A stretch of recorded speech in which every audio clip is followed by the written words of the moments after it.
America एक बार फिर से मंदी की चपेट में जाने वाला है। इसकी अनुमान, इसका चांसेस जो है वो 40% तक एक चीफ इकोनॉमिस्ट ने व्यक्त किए हैं। लेकिन अमेरिका की मंदी भारत के लिए कैसे अच्छी हो सकती है, इस मंदी के क्या कुछ संकेत हैं, इसका क्या कुछ इंपैक्ट पड़ने वाला है, और ये जो इकोनॉमिस्ट है उन्होंने किन वजहों की वजह से ये बात बोली है कि अमेरिका आने वाले समय में मंदी जा सकती है, उस पर मंदी का खतरा 40% तक बढ़ सकता है। चलिए इस वीडियो में आपको सब कुछ बताने की कोशिश करते हैं और ये भी जानेंगे कि इससे भारतीय शेयर बाजार पर क्या कुछ इंपैक्ट पड़ने वाला है। नमस्कार, मेरा नाम है सत्यम और आप देख रहे हैं मनी 9। सबसे पहले इस मंदी की बात कर लेते हैं। चीफ इकोनॉमिस्ट हैं global chief economist JP Morgan के। जेपी मॉर्गन आप सभी को पता है कि एक बैंकिंग संस्था है जो कि विश्व की सबसे बड़ी बैंकिंग संस्थाओं में से एक है। उसके चीफ ग्लोबल इकोनॉमिस्ट ब्रूस कासमैन ने ये अमेरिका में मंदी की बात की है। उन्होंने चिंता जाहिर की है कि अमेरिका में 40% तक चांसेस हैं कि मंदी आ सकती है अगले 12 महीनों में। इसके पहले साल की शुरुआत में यानी 2025 की शुरुआत में इन्होंने 30% मंदी के रहने का अनुमान दिया था, लेकिन अब उन्होंने इसको रिवाइज किया है और उसको बढ़ा दिया है और उसको 40% तक अपना अनुमान व्यक्त किया है। हालांकि इसको लेके उन्होंने बहुत कॉन्क्रीट नहीं बोला, लेकिन ये भी बोला है कि ये अनुमान आगे वाले समय में और भी ज़्यादा बढ़ सकता है।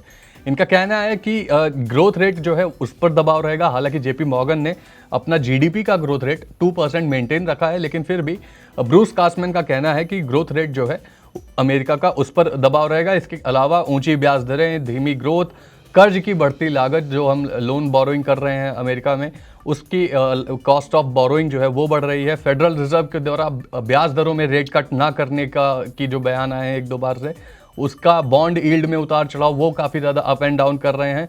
अमेरिका की इकॉनमी में जीडीपी ग्रोथ रेट जो है वो पहले से काफ़ी ज़्यादा कमज़ोर दिखती जा रही है। इसके बाद हम और भी आंकड़े अगर आपके सामने रखेंगे तो उस पर भी आपकी नज़र जाएगी। उपभोक्ता का जो खर्च है, रिटेल जो खर्च है वो काफ़ी ज़्यादा महंगा होता जा रहा है। इन्फ्लेशन की चुनौती से अमेरिका जूझ रहा है। इन सब को मोटा मोटी उन्होंने कंपाइल किया है और ये सब बोला है कि इकॉनमी के मैक्रो फैक्टर्स है जिनकी वजह से अमेरिका मंदी की तरफ जा सकता है। सबसे अहम चिंता जो इन्होंने व्यक्त की है वो ग्रोथ पर दबाव की है।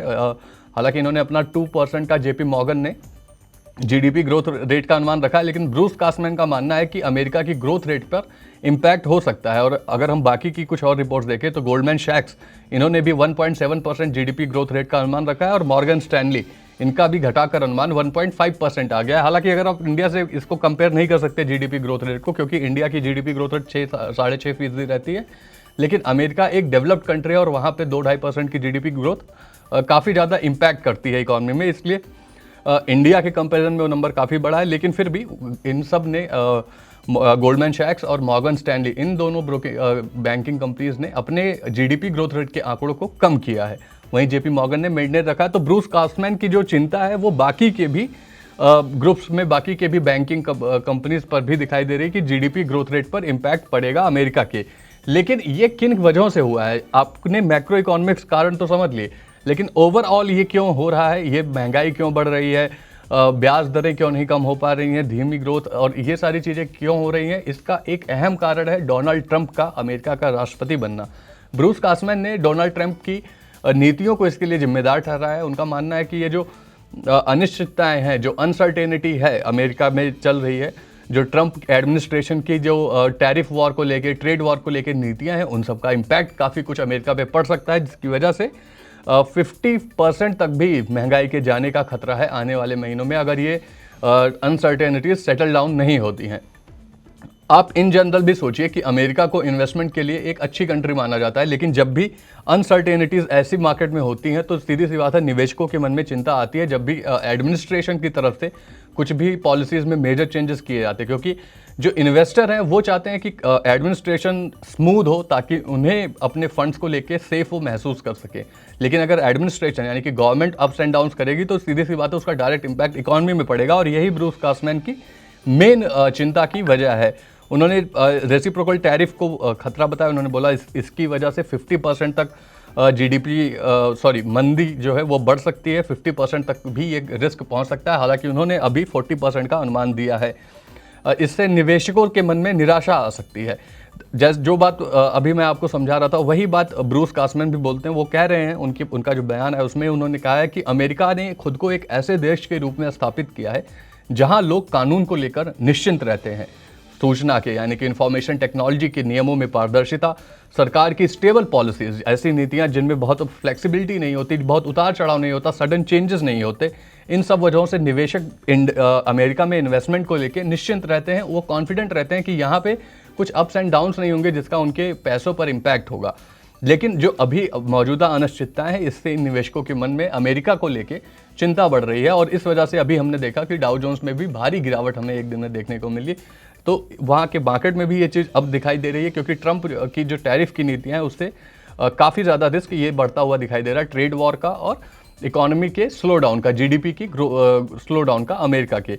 अब इसके अलावा र्यूटर्स के ने एक पोल भी कराया जिसमें ये बात और भी इकोनॉमिस्ट ने भी मानी, अगर टैरिफ हाइक के कारण मंदी की जो चिंता बढ़ रही है इसको लेके एक इकोनॉमिस्ट का सर्वे पोल टाइप का ऑर्गेनाइज कराया गया, जो न्यूज़ एजेंसी है र्यूटर्स, उन्होंने, और उस सर्वे में 95% इकोनॉमिस्ट ने ये बात मानी है कि मंदी का खतरा आ रहा है, और इसके पीछे का वजह डोनाल्ड ट्रंप की टैरिफ, रेसिप्रोकल टैरिफ की जो बातचीत वो कर रहे हैं, अगर वो अप्रैल में लागू होता है, जो वो अप्रैल से करने वाले हैं लागू, अगर वो लागू होता है तो उसकी वजह से वहाँ पर मंदी का खतरा आ सकता है। ये बात और इकोनॉमिस्ट ने भी ऑलमोस्ट बोली है, उन्होंने भी इस बात के लिए पोल में पार्टिसिपेट किया है।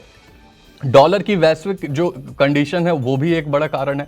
अगर आप डॉलर को देखें तो उससे मुकाबला करने के लिए, हालांकि इंडियन रुपी कमज़ोर हो रहा है, लेकिन बाकी सारे देश जैसे चीन और रशिया, ये सारे देश युआन, यूरो, ऐसी करेंसीज को भी प्रमोट कर रहे हैं, इसको भी अपनाने की कोशिश करें ताकि डॉलर पर से डिपेंडेंसी कम हो सके, और उनका जो है मार्केट पर जो मोनोपोली है अमेरिका की डॉलर की वजह से, डॉलर जो सबसे स्ट्रांग करेंसी में से एक है, उससे उनकी डिपेंडेंसी कम हो और बाकी के देशों की करेंसीज भी ग्लोबल ट्रेड के लिए यूज़ किए जा सकें। इस वजह से भी डॉलर इंडेक्स में भी लगातार हम देख रहे हैं, डोनाल्ड ट्रंप के प्रेसिडेंट बनने के बाद डॉलर इंडेक्स काफ़ी ऊपर गया था, लेकिन अभी भी उसमें अब गिरावट, उतार चढ़ाव, ये सारी चीज़ें देखने को मिल रही है। डॉलर इंडेक्स आपको बता दूं कि एक बड़ा कारण है जिसकी वजह से FII भारतीय बाजार से निकलना शुरू किए थे, वो अमेरिका में पैसा डालना, डॉलर इंडेक्स में जब ग्रोथ आई थी तो उसी वजह से वो एक ट्रिगर था जिसकी वजह से FII भारत छोड़ के अमेरिका वापस गए थे।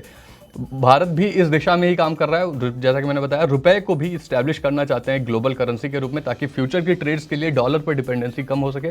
तो डॉलर पर अगर निर्भरता धीरे धीरे ही कम होती है बाकी के देशों की, तो ये भी अमेरिका में एक मंदी का बड़ा कारण बन सकता है। लेकिन अमेरिका की मंदी से भारत पर क्या असर होगा, और इसके बाद हम ये भी जानेंगे कि भारतीय बाजार के लिए ये कुछ हद तक अच्छी बात भी क्यों है।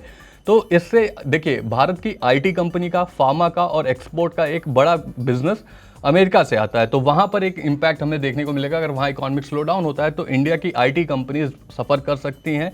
डॉलर अगर कमज़ोर हुआ तो गोल्ड और क्रिप्टो, इन सारी चीज़ों की डिमांड बढ़ सकती है। इंडिया क्रिप्टो में उतना इन्वेस्ट नहीं करता, यहाँ पे गवर्नमेंट की रेगुलेशंस काफ़ी ज़्यादा स्ट्रॉन्ग है, 30% का टैक्स रेट है कैपिटल गेन पर, क्रिप्टो के थ्रू रिटर्न पर, जो भी आप रिटर्न पाएंगे।